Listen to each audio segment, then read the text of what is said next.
اللہ روزے میں دیکھنا چاہتا ہے کہ میرا بندہ میرے کہنے پہ جو چیزیں حلال ہیں ان کو بھی چھوڑتا ہے کہ نہیں چھوڑتا. تو جب اس نے ان کو چھوڑ دیا تو پھر حرام کیوں نہیں چھوڑے گا؟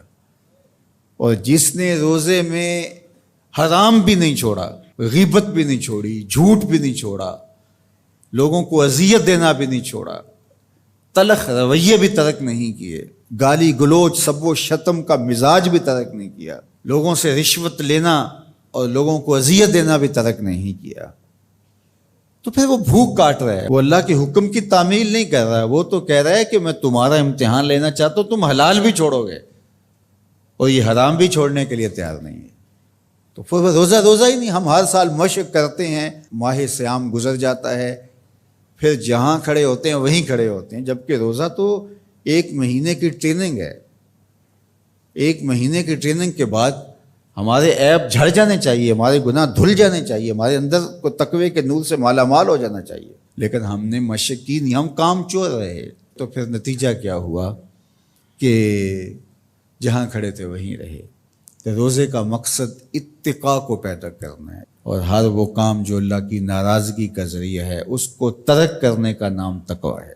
اور اگر کوئی ایسا کام سرزد ہو جائے جو اللہ کی ناراضگی کا سبب اور ذریعہ ہے تو فوراً توبہ کی جائے، رجوع کیا جائے، ایسے امور بجا لائے جائیں جو اللہ کی رضا کا سبب اور ذریعہ بن جائیں.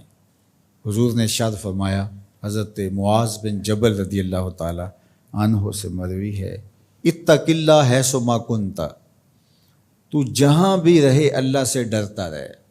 خلوت میں ہو، جلوت میں ہو، گھر میں ہو، مسجد میں ہو، بازار میں ہو، تنہائی میں ہو، ہجوم میں ہو، جہاں بھی تو رہے اللہ سے ڈرتا رہے. وَأَتْبِعِ السَّيِّئَةَ الْحَسَنَةَ، اور اگر تم سے کبھی کوئی گناہ سرزد ہو جائے تو فوراً نیکی کر، تم ہوا وہ نیکی اس گناہ کو مٹا ڈالے گی. وَخَالِقِ النَّاسِ بِخُلُقٍ حَسَنٍ، اور لوگوں کے ساتھ اچھے اخلاق کے ساتھ پیش آنا.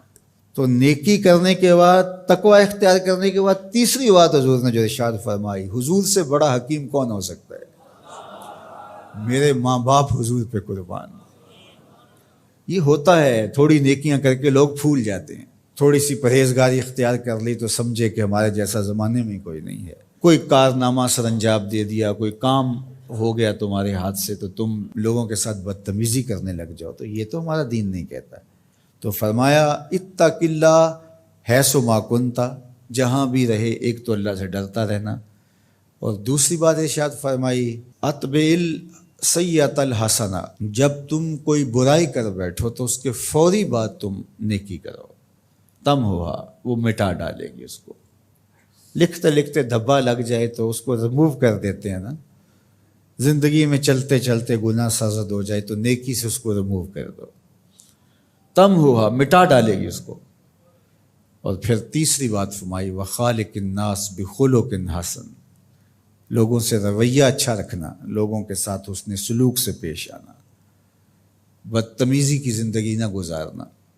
قیامت کے دن جب اعمال تولے جائیں گے، سب سے زیادہ وزن جس عمل کا ہوگا وہ حسن خلق ہے، جو پلڑے کو جھکا دے گا.